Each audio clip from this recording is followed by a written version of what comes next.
Good morning student. तो हम लोगों ने कुछ राजशास्त्र 2029 वाला क्वेश्चन 29 बोल दिया 2019 वाला जो क्वेश्चन था 2019 वाला, उसको हम लोग डिस्कस कर रहे थे और उसका क्वेश्चन नंबर 60 तक हम लोग डिस्कस कर चुके थे। उसके आगे क्वेश्चन हमें डिस्कस करने थे। So let's start. हम आगे सकते हैं।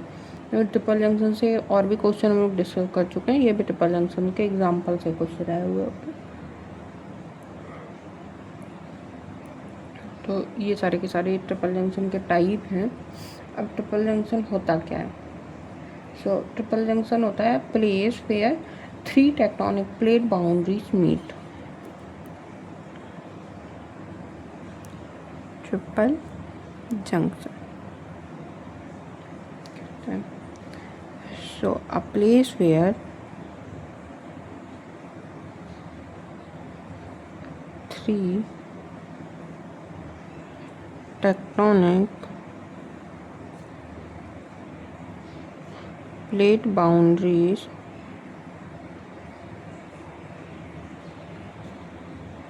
meet। ओके, अब जो टाइप्स हैं प्लेट और प्लेट बाउंड्रीज के, तो वो क्या होते हैं, इनका मतलब क्या होता है इनमें? तो आर है, आर का मतलब होगा ridge, T means trench and F mean transform fault।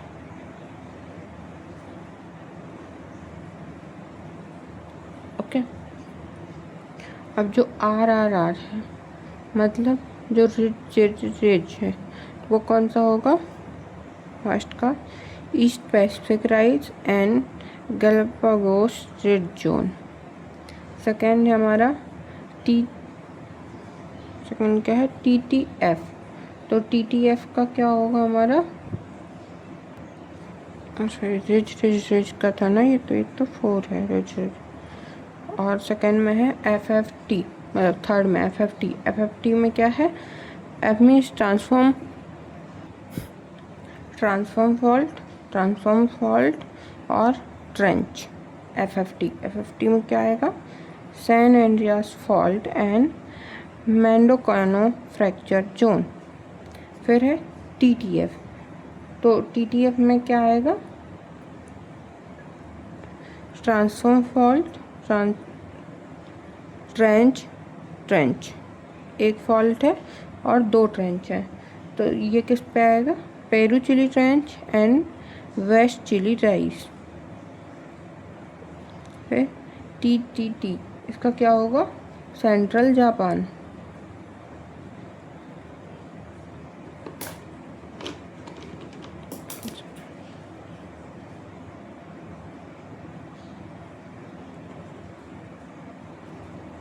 TTT का हो जाएगा सेंट्रल जापान।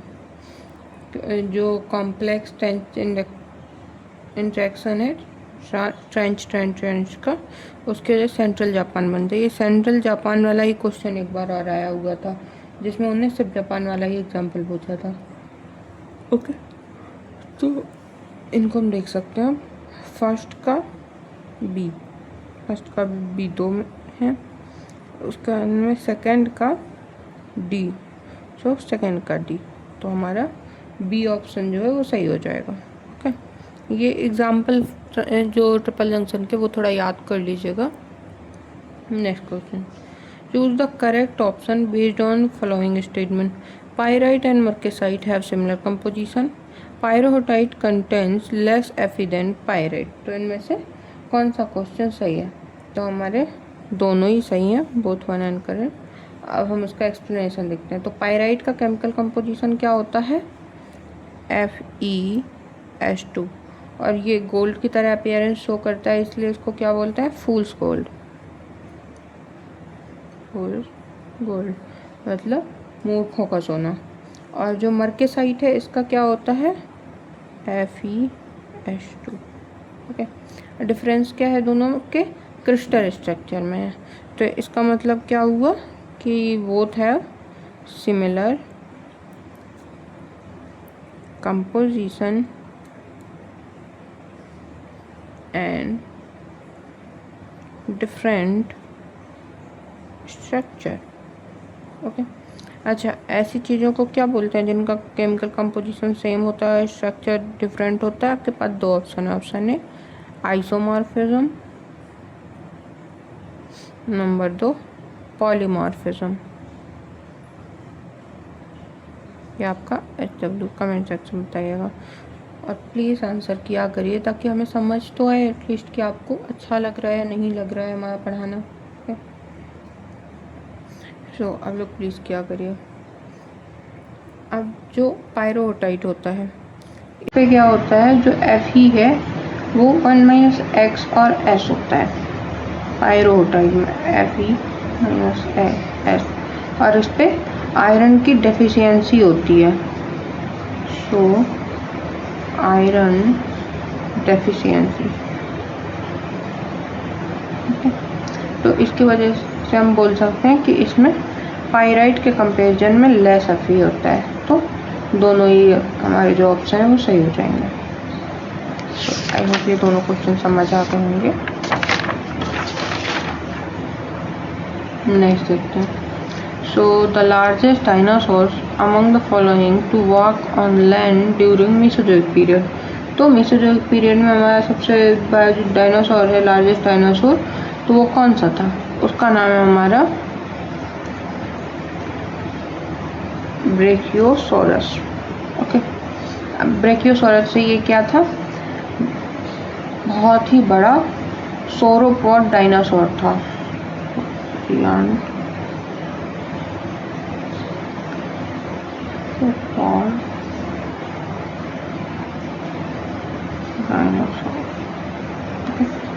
और बहुत ही ज़्यादा टॉल एंड मैसिव था और हर्बीवोरस था।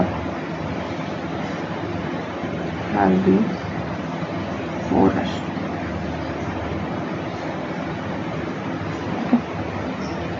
अब जो बाकी हैं, जो जैसे ब्रोटोनोसोरस, ये भी लार्ज था पर ये क्या था, थोड़ा कम था, उससे कंपैरेटिवली स्मॉलर था।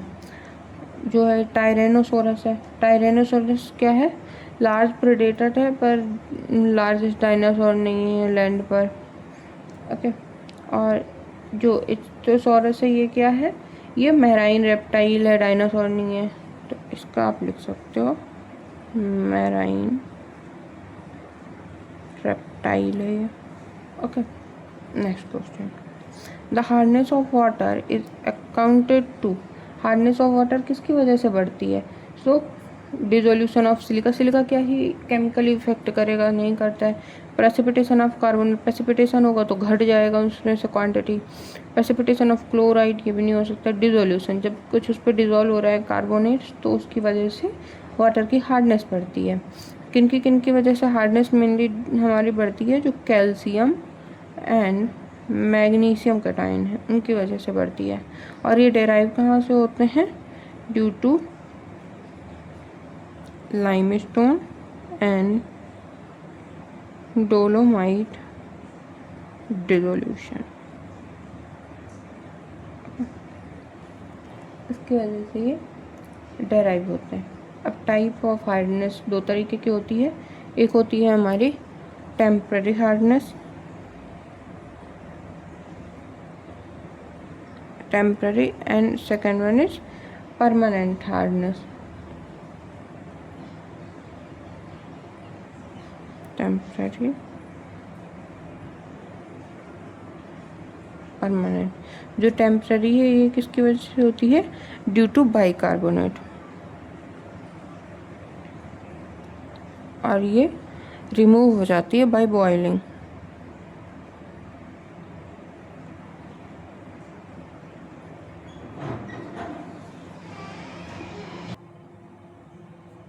ओके, आई थिंक आपको दिख नहीं रहा था जो हम लिख रहे थे।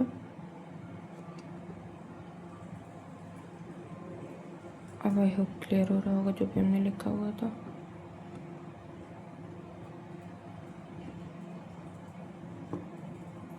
सॉरी। ओके, सो ये हो जाती है रिमूव बाय बॉइलिंग। और जो परमानेंट हार्डनेस है वो बॉइलिंग से रिमूव नहीं होती है। और ये किसकी वजह से होती है? Due to sulphate and chloride. Okay, so ये होती है हमारे हार्डनेस के टाइप। और प्रेसिपिटेशन जब भी हो रहा होगा तो वो क्या करेगी, हार्डनेस को रिड्यूस करेगा और डिसोल्यूशन इंक्रीज करेगा।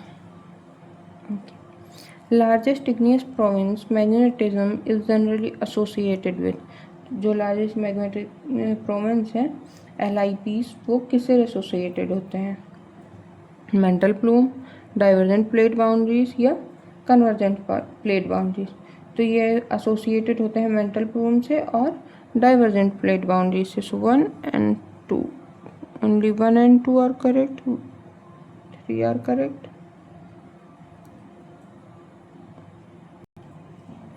So option number A, only 1 and 2।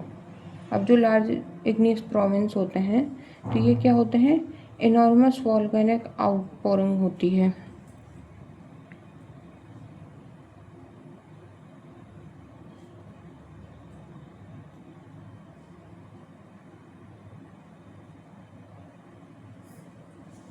जिसमें क्या क्या होता है, फ्लड बेसाल्ट हो सकते हैं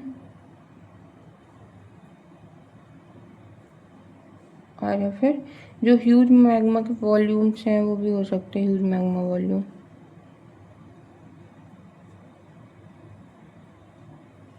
ह्यूज मैग्मा वॉल्यूम जैसे कि डेक्कन ट्रैप हो गया, साइबेरियन ट्रैप हो गया वो।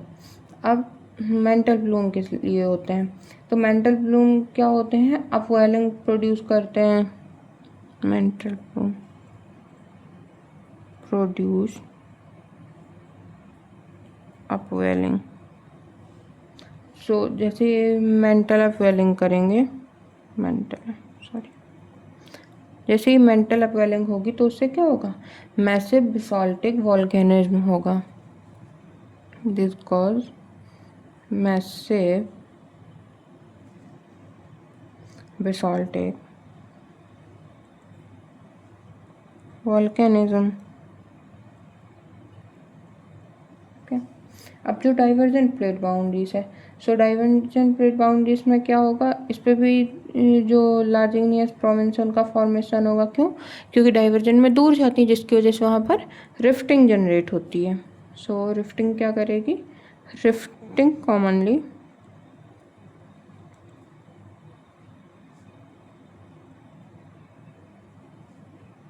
accompanies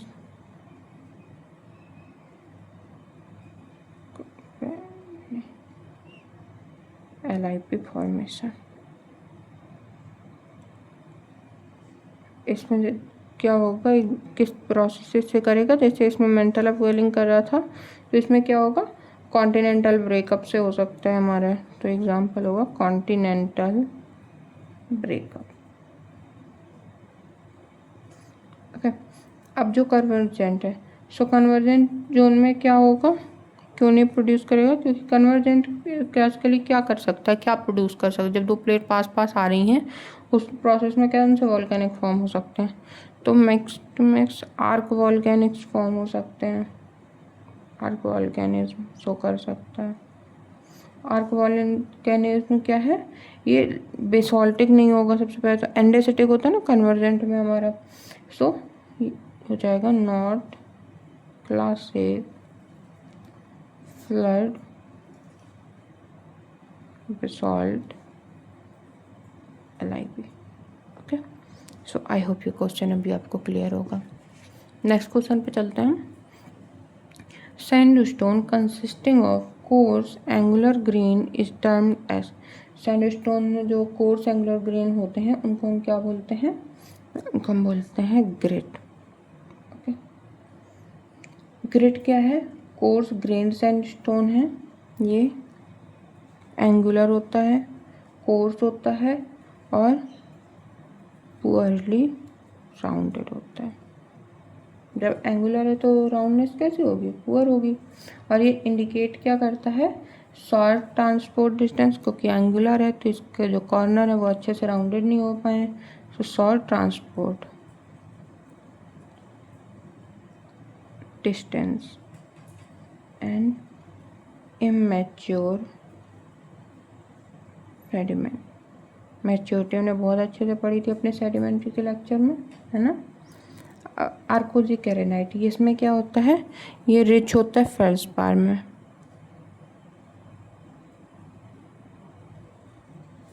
great correct answer. Grey ware की क्या है, matrix rich dirty sandstone.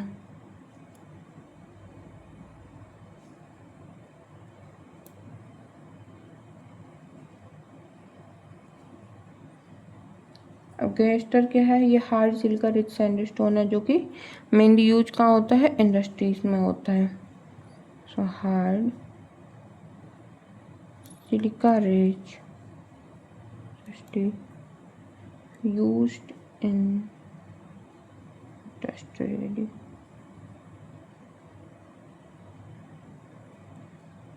Okay, next question चलते हैं, आई होप क्लियर होगा। A rock body that has high porosity but low permeability is called as. ऐसी रॉक बॉडी जिसकी पोरोसिटी हाई हो पर उसकी परमेबिलिटी कम हो तो उसको हम क्या बोलते हैं, तो ऐसे को हम बोलते हैं एक्यूटार्ड। ओके, अब पोरोसिटी, पोरोसिटी का मतलब क्या होता है, अमाउंट ऑफ पोरस स्पेसेस।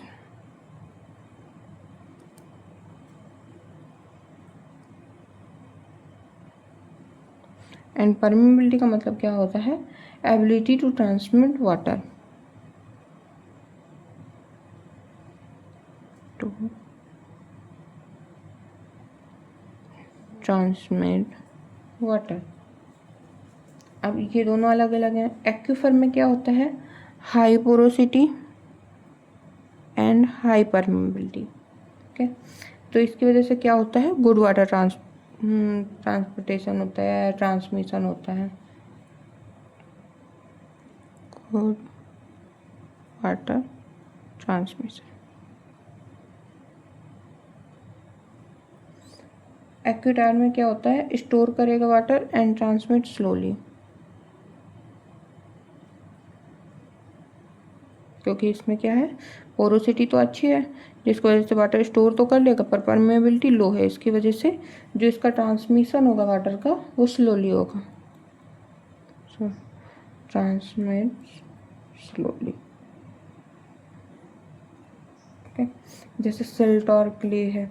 फिर एक्यूक्लूड, एक्यूक्लूड क्या है, पोरस तो है पर इसेंशियली इनपरमेबल है, मतलब बिल्कुल ही ट्रांसमिट नहीं कर रहा होगा।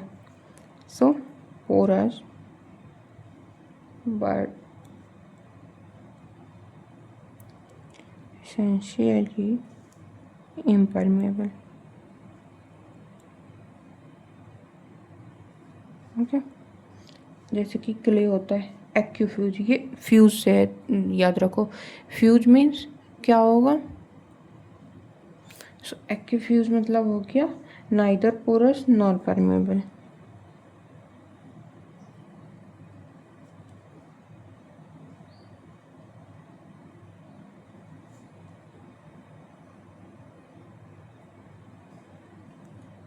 है ना, ये ओके। तो इसको हम लोग याद रख सकते हैं कि कौन सा पोरस परमेबल होगा। सो आई होप ये पेज आपको क्लियर होगा। हम लोग चलते हैं हम नेक्स्ट पेज पे। ओके, तो हम लोग नेक्स्ट क्वेश्चन देखते हैं। So black body radiation curve based on Stefan Boltzmann law indicate that.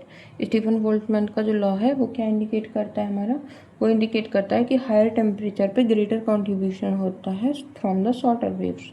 तो ये कहाँ है इस पर, at higher contribution greater contribution is from shorter wavelength, ये तो सही है।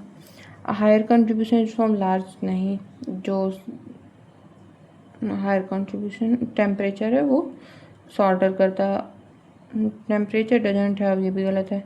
At higher temperature lesser contribution is from shorter wavelength, ये भी गलत है। सो ए ऑप्शन हमारा करेक्ट है। अब ब्लैक बॉडी क्या होती है, ब्लैक बॉडी होता है एक आइडियल ऑब्जेक्ट जो कि ऑब्जॉर्व कर सके all incoming radiation and reemit energy depending only on temperature.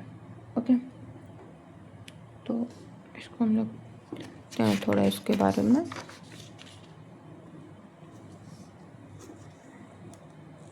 Black body, black body होती क्या है, so black body is an ideal object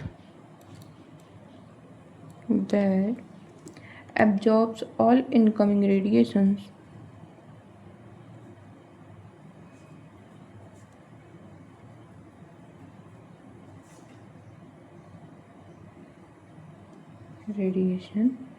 and re-emit energy depending only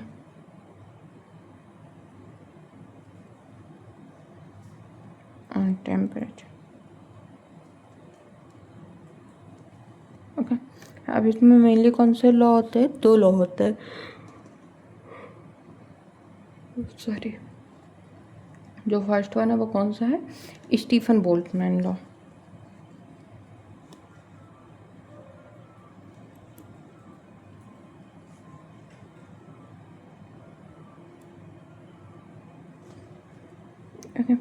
ये बोलता है कि जो एमिटेड एनर्जी है वो होती है 4th power of temperature equal to sigma T4, जिसमें से E एमिटेड एनर्जी है, सिग्मा स्टीफन बोल्ट्जमैन कांस्टेंट है और T है वो टेम्परेचर है। तो इसका मतलब क्या हुआ कि higher the temperature and enormous जो ग्रेटर रेडिएशन है। ओके, तो ज़्यादा एनर्जी और टेम्परेचर की 4th पावर होती है। तो इसका मतलब हो गया higher temperature means enormously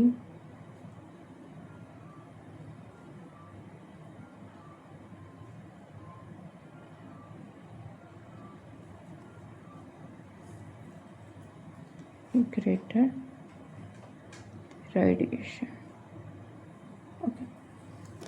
okay, second है हमारा वीन्स डिस्प्लेसमेंट लॉ।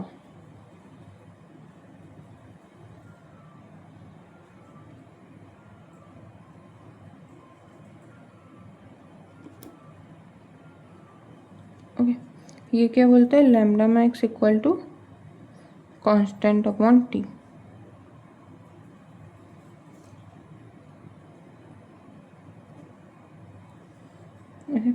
यानी कि हॉट, तो जितनी भी ज़्यादा गर्म बॉडी होगी तो उसकी क्या होगी? लैम्डा मैक्स कम होगी। सो हॉटर द बॉडी, इसका मतलब क्या होगा? वीन्स डिस्प्लेसमेंट लॉ से हम क्या निकाल सकते हैं? Hotter body shorter wavelength radiation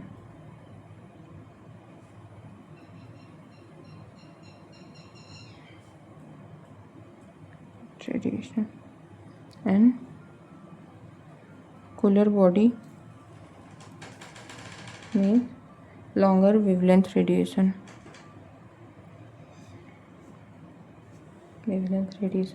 अब इसका हमें एक एग्जांपल भी देख सकते हैं कि जो सन है वो एनर्जी कैसे एमिट करता है?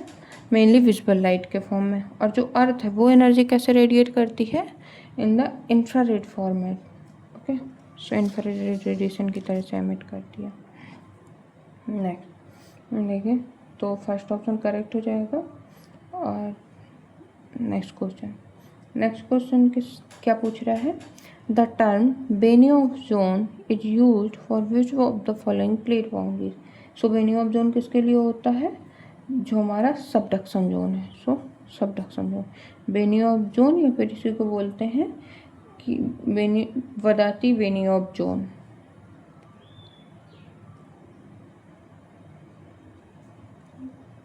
बेनियोफ जोन ये क्या करता है? ये डिस्क्राइब करता है जब ओशियन प्लेट बीनीथ अनादर प्लेट जाती है, उसको मार्क करता है। कैरेक्टरिस्टिक है कन्वर्जेंट प्लेट मार्जिन का,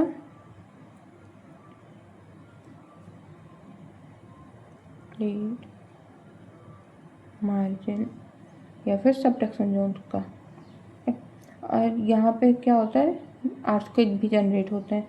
जैसे ही एक स्लैब सिंक होगा तो उस पर फ्रैक्चर डेवलप होंगे, फ्रिक्शन इंक्रीज होगा और डिहाइड्रेशन रिएक्शन होंगी, जिसकी वजह से अर्थक्वेक जनरेट होगा along the dipping plane. So ये होता है the Benioff zone. Okay, obduction zone क्या होता है? ऑब्डक्शन जोन होता है जब ओशिनिया क्रस्ट थ्रस्ट लगाती है ओवर कॉन्टिनेंटल प्लेन। इस पर डीप सी में प्लेन नहीं होते हैं, तो ये ऑब्डक्शन होता है। और ट्रांसकरेंट में होता है जहाँ पर ट्रांसफॉर्म फॉल्ट प्रोड्यूस करते हैं शैलो अर्थक्वेक को। कोलिजन जो कॉन्टिनेंटल कोलिजन होता है तो उस पर क्या होता है, माउंटेन्स बन जाते हैं, क्लासिक जो बेनी ऑफ जो प्लेन है वो नहीं बनता है। Next question, which one of the following is the most common reservoir rock for the petroleum. So petroleum के लिए मोस्ट कॉमन रिजर्वायर रॉक कौन सी है? अब दो तरह की रॉक होती है, रिजर्वायर रॉक और सोर्स रॉक। सो रिजर्वायर जो होती है वो होती है लाइमस्टोन। रिजर्वायर रॉक्स मेनली क्या करती हैं, स्टोर करती हैं हाइड्रोकार्बन्स को, स्टोर हाइड्रोकार्बन्स। और इनके इम्पोर्टेंट पर जो प्रोसेस हैं वो क्या होती हैं, मतलब क्या चाहिए होता है, प्रॉपर्टीज़ क्या है, तो वो डिपेंड करता है पोरोसिटी एंड परमियाबिलिटी। ओके, जो white sandstone and limestone dolomite ये क्या है, बहुत अच्छे ही पेट्रोलियम रिजर्वायर है, जिसमें से कार्बोनेट रॉक्स बहुत इम्पोर्टेंट है। लाइम सैंडस्टोन भी हो सकती है, सोर्स रॉक। ओके, जो जियांट ऑयल फील्ड्स हैं वो क्या होती हैं, लाइमस्टोन या डोलोमाइट्स में रहती हैं। अब लाइमस्टोन को क्योंकि इस पर सेकेंडरी पोरोसिटी डेवलप होती है, secondary porosity due to dissolution. और जो फ्रैक्चर्स हैं वो इसको और ज़्यादा इन्हांस कर देते हैं। फ्रैक्चर इन्हांस परमियाबिलिटी, तो अच्छे से वाटर फ्लो कर पाता है। फ्रैक्चर्ड ग्रेनाइट, सो फ्रैक्चर ग्रेनाइट रिजर्वायर की तरह काम कर सकता है पर लोकल ग्रेड पे, ऐसे लार्ज ग्रेड पे रिजर्वायर की तरह वर्क नहीं करेगा। कॉन्ग्लोमेरेट स्टोर कर सकता है हाइड्रोकार्बन पर कॉमन नहीं है ना। So limestone. Next question, which of the following is not a mineral, इनमें से मिनरल कौन सा नहीं है? सो स्यूडोट्रिकाइट। हम लोग समझ लेते हैं मिनरल्स क्या होना चाहिए। मिनरल की डेफिनेशन क्या होती है हमारी, नेचुरली अकरिंग हो, इनऑर्गेनिक हो, क्रिस्टलाइन हो और डिफाइंड केमिकल कंपोजिशन हो। पर स्यूडोट्रिकाइट ये किससे फॉर्म होता है, it is fractional melt rock, fractional melt rock, ये फ्रैक्शन से होता है। और दूसरा ये क्या है, एक तो रॉक है तो या फिर ग्लासी मटेरियल है, क्रिस्टलाइन मिनरल नहीं है। सो क्रिस्टलाइन नहीं है तो मिनरल नहीं हो सकता है, not a crystalline material. Okay, so इसकी वजह से ये मिनरल नहीं है। अब देखते हैं नेक्स्ट ऑप्शन क्या है, ड्यूमोरोटाइट्स हैं, ये मिनरल्स की कैटेगरी में आते हैं। क्या है, बोरॉन सिलिकेट मिनरल्स हैं, बोरॉन सिलिकेट है। ओके, हर्जबर्गाइट ये तो याद ही होगा आपको, पाइरोक्सिन ग्रुप का मिनरल है। स्यूडोट्रिकाइट फॉल्ट जनरेटेड ग्लासी रॉक है। मोनाजाइट, मोनाजाइट क्या है, रेयर अर्थ फॉस्फोरेट मिनरल है, रेयर अर्थ फॉस्फेट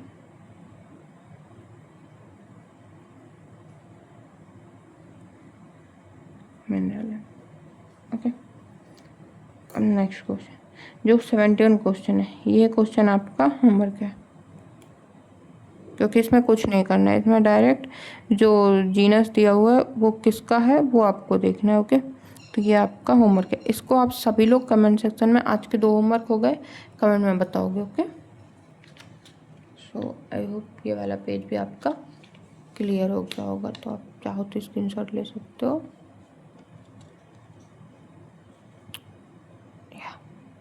हो गया, okay. Next, which of the following is most reflective observer of the solar radiation in the Earth's atmosphere? So कौन सा most जो reflective होता है वो कौन सा होता है सोलर रेडिएशन के लिए? तो सबसे ज़्यादा ओजोन रिफ्लेक्ट करती है, सॉरी ऑब्जॉर्व करती है। सो किसको ऑब्जर्व करती है ozone strongly? Ultraviolet radiation को।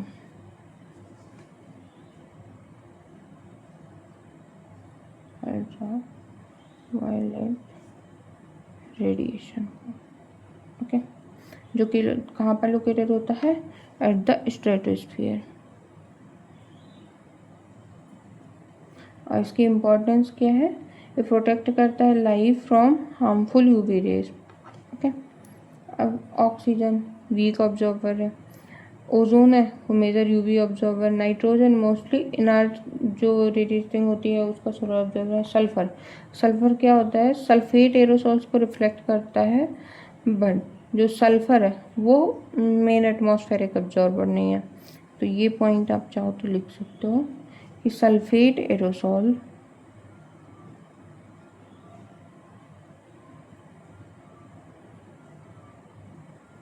Reflect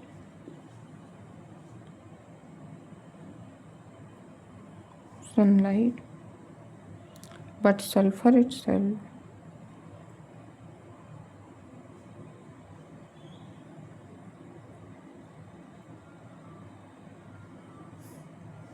not main atmospheric observer.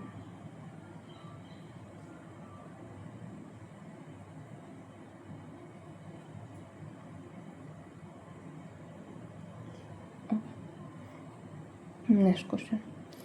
The feature consists of large grooves or furrows spanning several feet from crest to crest and several inches deep and parallel to the direction of displacement is known as. तो जो हमारे largest groove of ferrous होते हैं parallel to displacement, उनको क्या बोलते हैं हम? मुलियन स्ट्रक्चर्स। सो मुलियंस क्या होते हैं? Column like groove like features होते हैं, डेवलप होते हैं स्ट्रांगली इन डिफॉर्म्ड रॉक्स, पैरेलल होते हैं स्ट्रेचिंग डायरेक्शन के। सो पैरेलल होंगे डायरेक्शन ऑफ डिस्प्लेसमेंट, और इसको हम बोल सकते हैं स्ट्रेचिंग।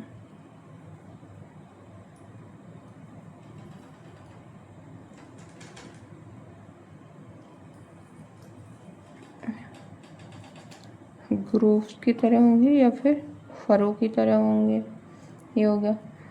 और स्ट्रांगली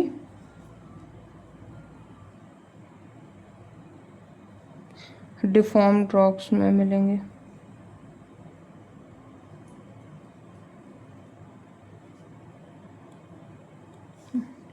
सो कहाँ पर होगा? जो हाई स्ट्रेन मेटामॉर्फिक टेरेन है वहाँ पर फाउंड होगा। Usually found in high strain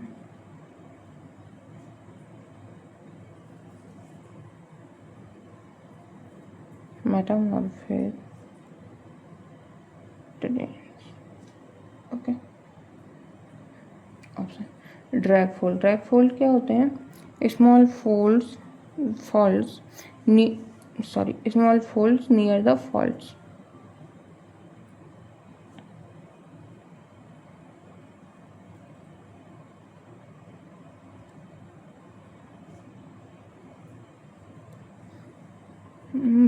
isoclinal क्या होते हैं? पैरेलल लिम्स ऑफ फोल्ड होते हैं।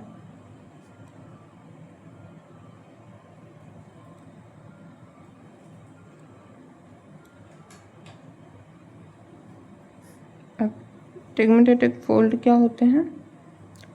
क्योटिक फोल्डेड बीन्स होती हैं।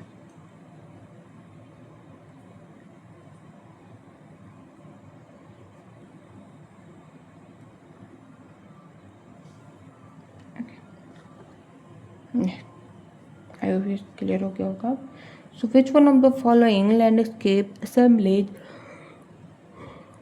Are generally observed in areas of crystalline rocks? तो क्रिस्टलाइन रॉक्स में जनरली कौन सा लैंडस्केप का असेंबलेज मिलेगा हमें? Pediment, inselberg, alluvial aprons. तो ये तो मिलेगा, बाकी नहीं मिलेगा। तो जो क्रिस्टलाइन रॉक है जैसे ग्रेनाइट, नीस, सिस्ट, तो ये क्या होंगी? सेडिमेंट से डिफरेंट होंगी और डिफरेंट लैंडफॉर्म क्रिएट करेंगे। जैसे एंसेलबर्ग और पेडिमेंट्स हैं, ये क्या है? रेसिडुअल है, जो रेजिस्टेंट थिंग्स हैं जैसे इरोजन के बाद बच गई वो है। इंसलबर्ग क्या है? Isolated resistant hill rising abruptly from plain. Inselberg isolated resistant hill है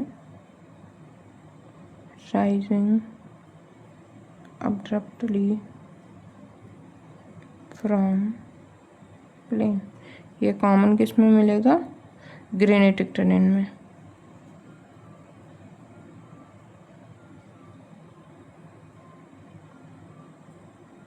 ओके, सो इंसलबर्ग हो गया।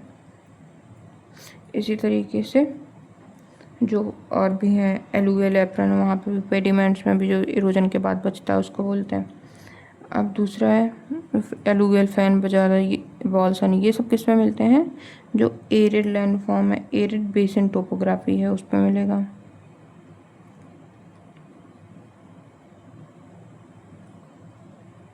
कैनियन प्लाया आर्क, ये किस पे मिलेंगे? जो हॉरिजॉन्टल लेयर सेडिमेंट्री बेसिन है, सेडिमेंट्री टेरेन्स है, उनमें मिलेंगे। So common in horizontally layered sedimentary terrain. Mesas buttes, ये किसके हैं? Sedimentary strata with differential erosion. Characteristic of sedimentary strata with differential erosion. Okay, next question. Following condition will favor explosive volcanism. इनमें से कौन सी condition है जो explosive volcanism को favour करती है? High viscosity and low volatile contents, low viscosity and high volatile content, low viscosity and low volatile content, high viscosity and high volatile content. So correct option है D. अब जो explosive eruption है वो कब होते हैं? जब मैग्मा गैसेस ट्रैप करता है। Explosive eruptions occurs when magma traps gases and pressure builds. Okay, और ये कहाँ पर होगा? जो सिलिका रिच विस्कस मैग्मा है।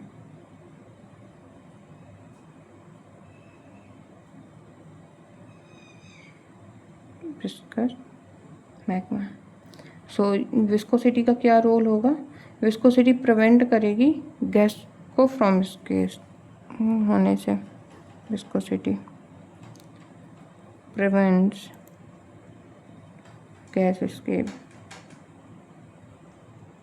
और जो वोलाटाइल कंटेंट है, पहले तो वोलाटाइल कंटेंट ही क्या होता है? तो ये होते हैं वाटर वेपर, CO2, SO2। तो जितनी ही ज़्यादा गैसें होंगी उतना ही ज़्यादा एक्सप्लोसिव फोर्स जनरेट होगा। सो जनरेट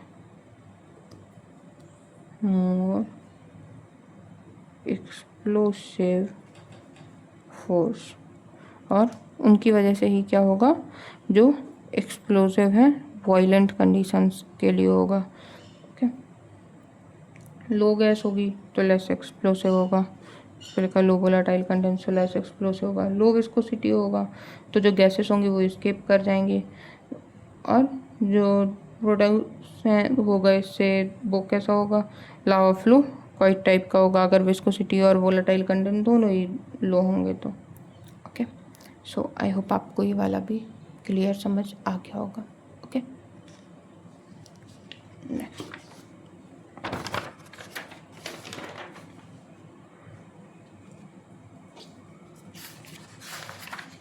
क्वेश्चन है काफ़ी। ओके, और देखते हैं trilobites are index fossil of trilobites index fossil है किसके? कैम्ब्रियन टू ऑर्डोविशियन के, ऑप्शन ए। सो ट्राइलोबाइट्स हैं क्या? ये मैराइन आर्थ्रोपोड्स हैं,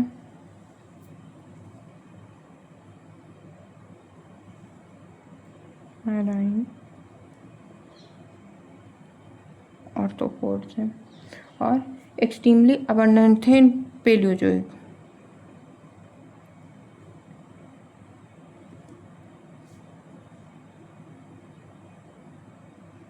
पेलियोजोइक में अबंडेंट थे। पीक अबंडेंस इनकी कब थी? ऑर्डोविशियन और कैम्ब्रियन के टाइम पे। एक्सटेंट कब हुए? End of Permian.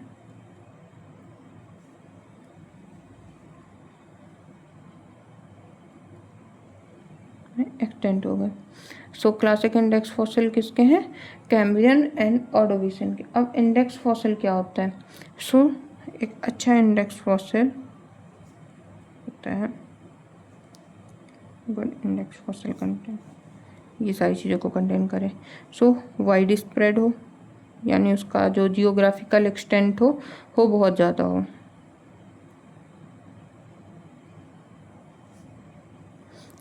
और शॉर्ट टाइम रेंज हो, जिसकी वजह से वो किसी पर्टिकुलर टाइम को इंडिकेट कर पाए। सो शॉर्ट टाइम रेंज हो। Next question. और अबंडेंट होना चाहिए, यानी ईजिली मिल जाए और ईजिली रिकॉग्नाइजेबल होना चाहिए।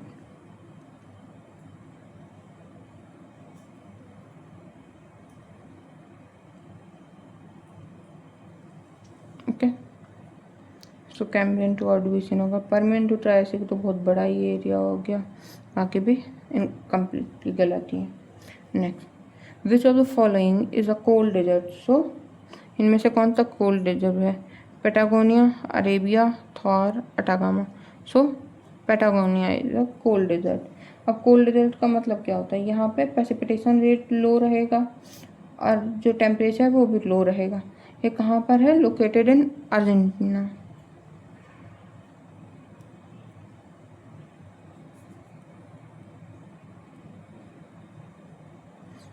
और इस पे रेन शैडो जोन पे लोकेटेड है, रेन शैडो डेजर्ट है। और यहाँ पे क्लाइमेट कैसा है? कोल्ड क्लाइमेट है। कोल्ड डेजर्ट है तो कोल्ड क्लाइमेट होगा। थार कैसा है? अपने यहाँ, थार अपने यहाँ पे ये हॉट है। अरेबिया क्या है? हॉट सब ट्रॉपिकल डेजर्ट है।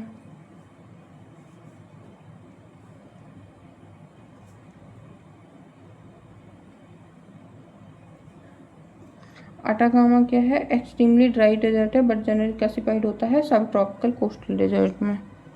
सो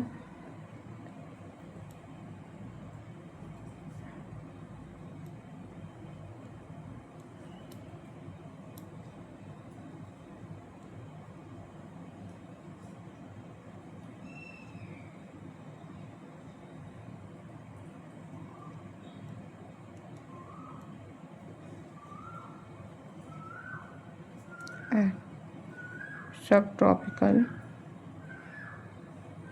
coastal desert. Okay, next question. Load can be defined as that part of the total load of a stream whose immersed weight is carried by fluid। तो उस किस तरीके के पार्टिकल्स का जो इमर्स्ड वेट है, जिसको वो ले करके कैरी करके रिवर या फिर कोई भी फ्लूइड है वो चलता है, उसको क्या बोलते हैं हम? सस्पेंडेड सॉल्यूशन या फिर बेड लोड। ये भी हम लोगों ने स्टडी में बहुत अच्छे से पढ़ा था, तो उसको बोलते हैं सस्पेंडेड लोड। अब जो स्टीम है वो किस तरह से लोड कैरी करती है? 3 टाइप के लोड कैरी करती है, एक डिसॉल्व, सस्पेंडेड और बेड लोड। जो सस्पेंडेड होता है उसमें कैसे? क्ले एंड सिल्ट साइज के पार्टिकल आएंगे। जो बेड लोड है ये क्या करेगा? मूव अलोंग बेड करेगा। किन किन प्रोसेस से? रोलिंग,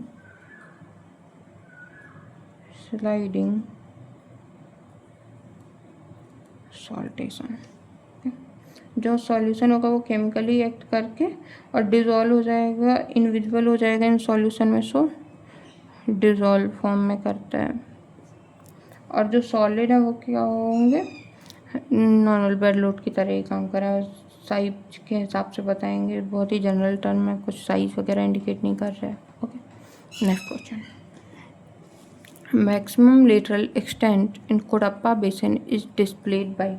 कोडप्पा बेसिन का जो मैक्सिमम एक्सटेंट है वो किसके द्वारा होता है, सो नल्ला मलाई उसका मैक्सिमम जो लेटरल एक्सटेंट, ये हमेशा याद रखना कि जब लेटरल हो तभी नल्ला मलाई लगाना है। कोडप्पा बेसिन कब है, मेजर प्रोटेरोजोइक बेसिन है साउथ इंडिया का, major Proterozoic basin of south India. Okay, इसमें कौन कौन से ग्रुप आते हैं, पापाघानी, चित्रावती, नल्ला मलाई, कुरनूल। सो जो वाइड लेटरल डिस्ट्रीब्यूशन है वो किसका है, नल्ला मलाई का सबसे ज़्यादा है। Okay, next. Which among the following is most likely assemblage represent in contact metamorphism? So contact metamorphism कौन सो करता है, cordierite, K feldspar, sillimanite and quartz. Cordierite, K feldspar, sillimanite and quartz. जो कॉन्टैक्ट मेटामॉर्फिज्म वो क्यों form होता है, contact metamorphism होता है due to contact by heat from magma intrusion caused by heat from magma intrusion की वजह से हाई टेम्परेचर हो जाएगा यहाँ पर और प्रेशर लो प्रेशर है, जिसकी वजह से मिनरल केम कौन से फॉर्म होंगे, एंडालूसाइट, कॉर्डेराइट, सिलिमेनाइट, के फेल्सपार। तो ये मिनरल ही क्यों होंगे, क्योंकि ये मिनरल कैसे हैं, हाई टेम्परेचर मिनरल्स हैं और लो प्रेशर मिनरल है। ओके, फर्स्ट जो कॉर्डेराइट, बायोटाइट, मस्कोवाइट है, ये मॉडरेट ग्रेड असेंबलेज है।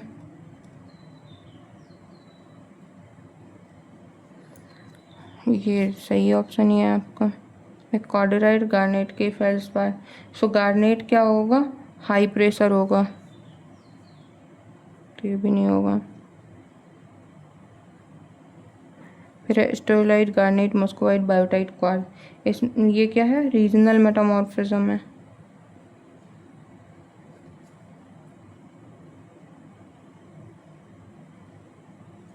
ओके, सो आई होप ये पेज भी आपको क्लियर होगा।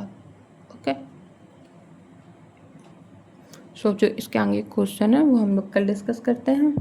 Thank you so much. Try करिएगा कि आप आंसर करें, जिससे हमें भी पता चले कि आपको लेक्चर अच्छे लग रहे हैं या कोई चेंज करने की ज़रूरत है। अगर कोई चेंज करने की ज़रूरत है तो आप सजेस्ट कर सकते हैं। Okay, thank you so much for watching this lecture.